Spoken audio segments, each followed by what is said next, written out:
Hey everyone, welcome back to the channel. Thank you for being here. My name is Andrew, coming to you from the beautiful Carolinas. Today's topic is going to be how the narcissist plays the waiting games. Think about that for a minute. Everyone, if you like the content, please like, subscribe, and share. So the narcissist was laying in wait. They were watching you. They were observing you. They were seeing who you were, what you were capable of, how loyal you were, how faithful you were, what kind of money you had, what kind of car you drove, what kind of hobbies you like to participate in.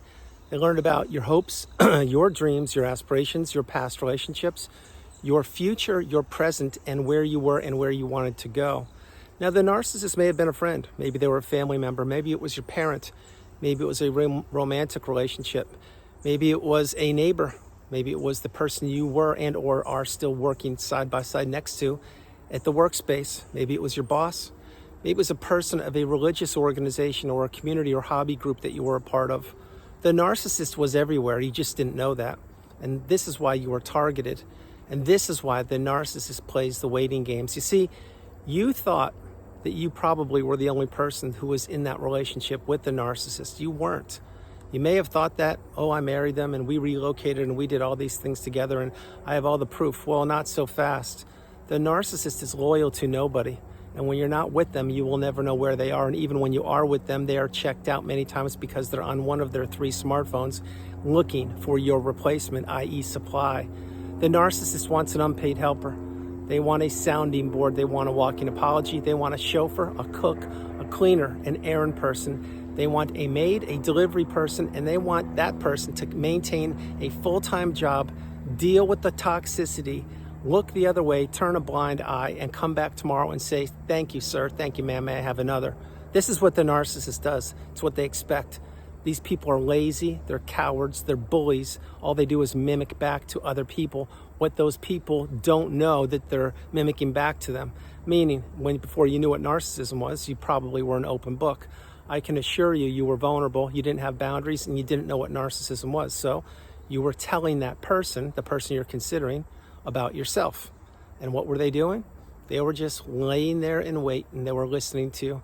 They were trying to pull more and more information away from you, trying to learn more and more about you, learn more and more about your hopes and your plans and your future. And as they figured out that you were a high value person, or a person that they wanted to target, or a person that they would put at the top of the list of all the other people they were vetting or grooming or trapping or tricking at the same time, when they did that, they said, okay, this one, which was you, this one's going to do for a period of time.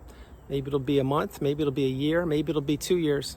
Maybe it'll be till the kids get to high school and then I'll discard that person. Maybe it'll be until their parents pass away and they inherit money and then I'll get half of that and then I'll discard them.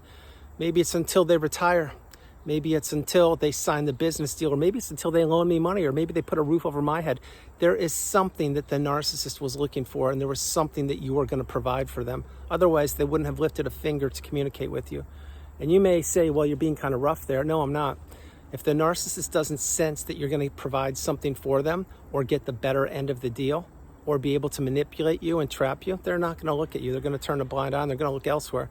That's why you are who you are and you're not who you were. You're becoming awakened and aware, educated and empowered, and you recognize and realize that you are stronger than you know and that you've been tested to your core. And the narcissist was waiting. They were waiting for a pivotal period of your life, specifically when you were with them or even when you were out, to twist the knife in you via discard or via the divorce or via holding up the courts and the child custody and the pension and the 401k and all the money hiding and the money laundering and the financial abuse and all the games that the narcissist plays. They were waiting for something to happen. So let's go to the romantic relationship. Let's say that you fell in love with this person who turns out to be toxic. Let's say it happened 10, 20, 30 years ago. First of all, you didn't know what narcissism was. Second of all, you were in love because you have the ability to love. Third, and most importantly, that person never loved you. You may think they did. They didn't. And I can prove it right now. You're here. You're craving the wisdom. You're craving the knowledge. You're looking for clarity. You're looking for closure. You're looking for answers to questions that you did not even know you would have in the past. But now you have a litany of them. You probably have dozens or hundreds or maybe even thousands of questions that need to be answered, just like I did. Now I provide the answers because I went through the cycle and I healed properly against all odds, against a pandemic, against the most toxic, challenging period of my entire life during that 2020 year. That's the year the world stopped. That's all I'll say about that for this video. But having said that, you didn't know what you know now. But the narcissist was waiting. So once they got you in that relationship, then they said, okay, now the wedding bells have rung. Now I have a ring on my finger. Now I can go start doing whatever I want to do and triangulate that person who turned out to be you. Or once maybe you had children, then they said, okay, well, now you're going nowhere. You're going to stay home if you're the mom, and you're going to raise the kids. And the narcissist is now going to have carte blanche to go wherever they want and stay in any flea bag infested motel they want to, go back to their old tricks, go back to their old low vibrational state, get more old sources of supply, high school friends, if you will, wink, wink, get back in contact with them and lather them up and do whatever they do. And let's say that you weren't the mom, say you're the dad. Same thing. Maybe your wife or your ex-wife or the narcissist, they were the breadwinner and you were the one who was staying home and raising the kids. Anyway, you cut it. Once the narcissist knew they had you locked down, then all they had to do was start counting the clock. And the clock would go tick, tick, tick. And as it went tick, tick, tick, you were thinking that you could have fixed an irreparable relationship. They were thinking, okay, all I need to do is stay married X number of years longer in this state or this country, then it's officially legal, and then I can get full custody of the kids, or I can get half of the money, or I can get whatever I want, or I need to wait till the person who turned out to be you's parent dies, unfortunately, heaven forbid, but we all leave the planet at one point, and then that person who turned out to be you is going to get inheritance of a boatload of money, and then after the money has been put in their account, then I'll twist the knife. Or maybe what I'll do is a good old-fashioned technique that you probably have never even thought of before, and yes, I'm referring to you. Maybe what I'll do is I will triangulate them with a current source of supply that I am having a romantic relationship with, that they think I may be having, but they have no evidence. But what I'll do is I'll leave my cell phone out on purpose on the kitchen counter or on the bed when I am going to grab a shower, an extra long shower, if you will, wink, wink. And you, the person who's watching the video, maybe you'll scroll through my phone, and I'm acting like the narcissist, but I'm not, because I'll leave that out intentionally. So now I can really watch the fireworks explode, and I can really watch you get wound up. And now you're going to come at me and say, what are you doing? Are you cheating on me? I thought you were, but I didn't have evidence. And what is this? What's this on your phone? I can't believe it. What are you doing? I thought you loved me, etc. And then they just sit back with the towel wrapped around their body or their hair, and they look at you. Maybe they even light up a cigarette, give you a smirk, and say, what's the big deal?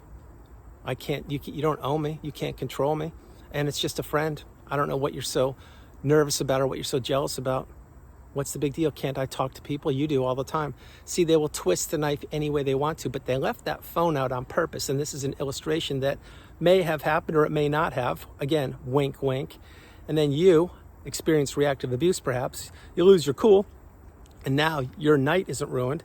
Your weekend isn't ruined. Your month isn't ruined, or your year. Now, from the minute you met that person until that very minute, now you're questioning everything.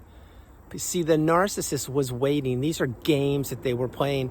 They knew your relationship was going to end one way or the other. Every narcissistic relationship has an expiration date. Every single one of them. The thing is, the difference between an average relationship, and I'm referring to romantic, but it doesn't have to be, and a toxic narcissistic relationship is this. In an average relationship, you usually have two people that are committed and working towards common ground or common goals, and they want to help each other out, and they are available, and they do what they need to do to help the other person out, and vice versa. When you're in a toxic narcissistic relationship, it's like a 800-pound anaconda choking you every single second of your life. And all they're trying to do is squeeze the life force out of you, squeeze the energy out of you, squeeze the money, the time, and your mindset out of you. And they're not lifting a finger to help you. They're actually pressing on a gas pedal of abuse to destroy you. But now, you didn't understand that back then, but now you do.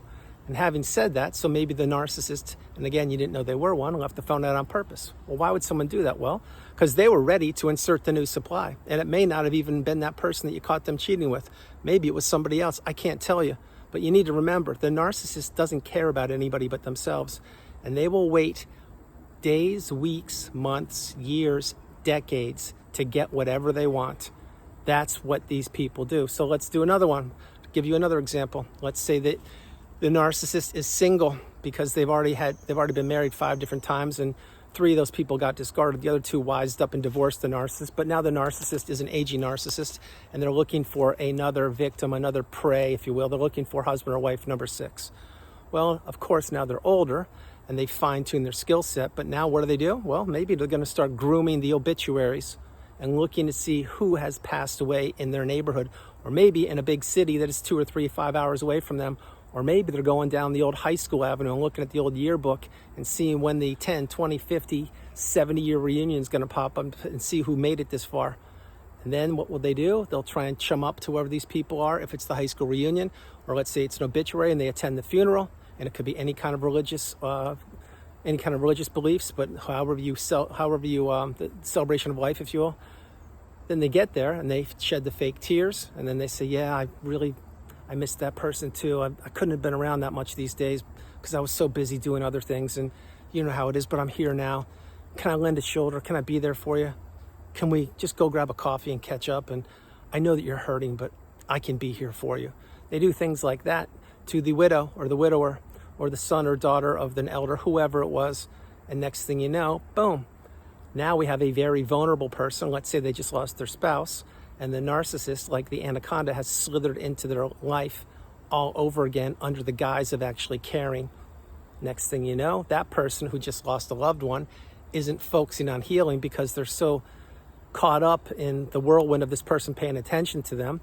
And now they're giving them more attention and they never heal. And next thing you know, insert fangs, and the narcissist has found husband or wife number 6. You may say, well, these are kind of far-fetched ideas. No, they're not. If you know anything about narcissism, I'm just barely scratching the surface. 20-minute video won't do it justice, but these are just basic broad strokes of ideas of how the narcissist plays the waiting games. Other ways, let's say the workplace bully / narcissistic coworker, not even the boss. Well, what are they going to do? They're going to be working with you and watching you do well at work, and then they're doing well, but they're not quite as good at work as you are, or they know the boss, wink, wink, or they know the manager, or they know the people above them, and they start throwing you under the bus, inserting a smear campaign, saying that you're skipping lunch early, or you're coming in late, or you're leaving early, or you're not clocking in, or you're not doing what you're supposed to be doing, or you're skipping meetings, or you're not available. And next thing you know, what happens? You go to HR, and HR says, hey, what's going on? I hear some things. You've been a great employee till now, and I'm hearing some rumblings that you're not really clocking in on time, and you're cutting corners, essentially, not doing what you're supposed to be. And then you will say to yourself, what are you talking about? I'm doing the work of 3 people. I've been doing it for 5 years. And who's saying what? And then HR clams up. Well, we can't tell you who said what, but what we can tell you is we're going to be watching you. And as a matter of fact, this happens again, we're going to put you on a PIP, a performance improvement program. And yes, I was on a few of those by design of the narcissists. And then you are now walking around on eggshells at work, and you can't focus, and now your phone's being blown up. You're being texted at Friday night at 5 o'clock, all through the weekend till Sunday evening at 5 o'clock, and you can't figure out what's happening. Well, now you just have a big bullseye on your back, and the narcissist, who is your coworker, not your boss, now has drummed up some nonsense about you, and everyone's not thinking that you're the superstar that you are, or that you're the next person, the next rising star. Well, now you're being thrown under the bus, and boom, what happens? Well, next thing you know, you get that PIP.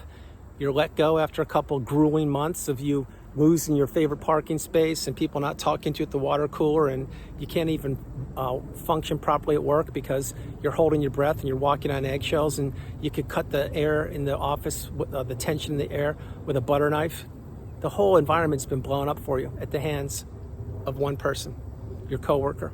Eventually you quit or you're let go because the workplace wants to punish you because they're believing that your coworker. And what happens? Well, the coworker sits there and watches you box up all your belongings and get booted on Friday morning. And then they sit back and say, hey, sorry, tough break, maybe we could grab a coffee afterwards, or if you need some help, I'll be there for you. And then you find out after the weekend, they just got your office, they just got a pay raise, and now they have all of your tasks that you used to have. And you're saying, what happened there? Well, you just got bitten by a narcissist, and that narcissist waited, and they played the waiting game. There are so many different examples. How about another one? Your sibling, adult sibling, is the toxic narcissist, and your parent is not doing well. Their health is ailing. Well, your sibling, who lives 500 miles away from the parent, hasn't seen your parent in 10 years, their sibling now decides that they don't want to work any longer because they're sick and tired of living in their boyfriend or girlfriend's basement playing Xbox with their spaghetti stained t-shirt, and because they get a whiff or the hint of money and they realize this is your sibling, adult sibling, they realize that your parent is not doing well. So what are they going to do? They're going to act like they're the white knight in shining armor, and they're going to move back in with your parent, who they haven't seen in 10 or 15 years, and they're going to discard the person that they were living with. Boom, there's a discard, notice that. Now they move into your parent, who is Aileen's house, and they act like they're the best son or daughter on the planet, and you're saying, wait a minute, something's off here. This person has been an abuser their whole life. They've never held down a job, and they threw my parent under the bus for years. Why are they there now? Well, you're thinking, because you don't know what narcissism is, you're thinking that they're there to help. Maybe they've changed, they've improved. Anything but that. What they're doing is they're making it seem to the neighborhood and to the health and the nurses and the doctors and everybody that they are there to support the parents. But what they're doing behind the scenes is not feeding them, not bathing them, not paying attention to them, using their money, changing their will, selling their gold, selling their jewelry, using their car, and using their credit cards. They're financially abusing them, emotionally abusing them, physically abusing them, perhaps by lack of food or lack of taking care of them, and more. Now, again, you may say, well, that's rough. Well, you need to really open your eyes. There's abuse happening all over this planet. This is why I create videos each and every day. And with each and every day I'm on the planet longer and longer, I become more and more wise and apply the wisdom I've acquired with more and more videos each and every day to let you know it's not just the romantic relationship. The narcissist is everywhere. They come in all different skin types. They speak different languages. They're in different countries. They have different educational levels, but they all do one thing. They all use the same playbook. So once you see it and you don't know what it is, well, then you don't know until you do know. And when you do know and you see it again, then your instincts are clicking, your spider senses are tingling, and you're saying, wait, I've seen that before. I know what that is. Ding, ding, ding. Something's not only off here, something's broken and something's wrong. And my sibling just moved into my parents' house, and now they're abusing them. These are examples. You may have experienced it. You may are experiencing it right now. There are so many thousands upon thousands of examples I could share with you. Before I close the video, I will let you know this. The narcissist plays the waiting games. They wait to strike when it's appropriate for them. And they want to twist the knife in as many people as they can to inflict as much damage as they can to get whatever they want whenever they want it. Once they get what they want, they are filled to the top with what is known as supply, which could be money or energy or 401k, etc., for a little period of time. And then they blow through that like they always do. Then they have to do it all over again. Wash, rinse, repeat, rinse, wash, repeat.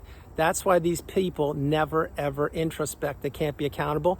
It will never be enough for them. They don't change. And that's why they're always playing the waiting games, because they know that tomorrow is a new opportunity to check the obituaries. Tomorrow's a new opportunity to throw a workplace coworker under the bus. Tomorrow's a new opportunity that maybe one of your parents will get ill or sick. Tomorrow's a new opportunity that their spouse, i.e. the narcissist spouse of 5, 10, 15, 20, 30 years may get sick there, or they may retire, or they may just inherit money, or they may come down with an illness or something. This is what the narcissist waits for. They wait for an opportunity to pounce. Now you understand that. That's why once you get the wisdom, you have to apply the tools that are provided for you with each and every video I create. And you need to maintain no contact, get off the radar of these people, maintain your boundaries, have a small footprint, heal properly, and understand that these people don't change. If you leave the door open just a crack, they'll try to kick it wide open at a later date to come back and finish you off. Do not, and I repeat, do not tempt fate, and do not allow toxicity to enter your life ever again. So everyone, that's the video. I hope you liked it. I loved doing it from the beautiful Carolinas. This is Andrew. Namaste. Have a great afternoon, evening, or morning. No matter where you are on the planet, you are not alone. I love you all. God bless you. I love you all, and I'll talk to you tomorrow. A couple things before I close the video. One, the narcissist always plays the waiting game. Sometimes it's a few minutes. Sometimes it's an hour. Sometimes it's a day. Sometimes it's a week, month, year, decade, 50 years. And you may say, why do they do that? Well, because they need to know as many variables as they possibly can about what they're about to extract from somebody or multiple people. And they need to have all the angles nailed down the best they possibly can. They need to have as many people drinking the Kool-Aid of the smear campaign or of believing the negative rhetoric that they're spreading about people. They need to also understand and look for people that are weak, people that are vulnerable, that are naive, that are empathetic, that are kind, loving, trusting, that are new in the area, etc. Once they find these kind of people, they go right after them, because these people are like sharks in blood-infested water. They will go after anything that they can get their grubby little paws on. That's why now you understand you have to get away from them as far and as fast as you possibly can. I love you all. God bless you. I'll talk to you tomorrow. Bye, everybody. Bye.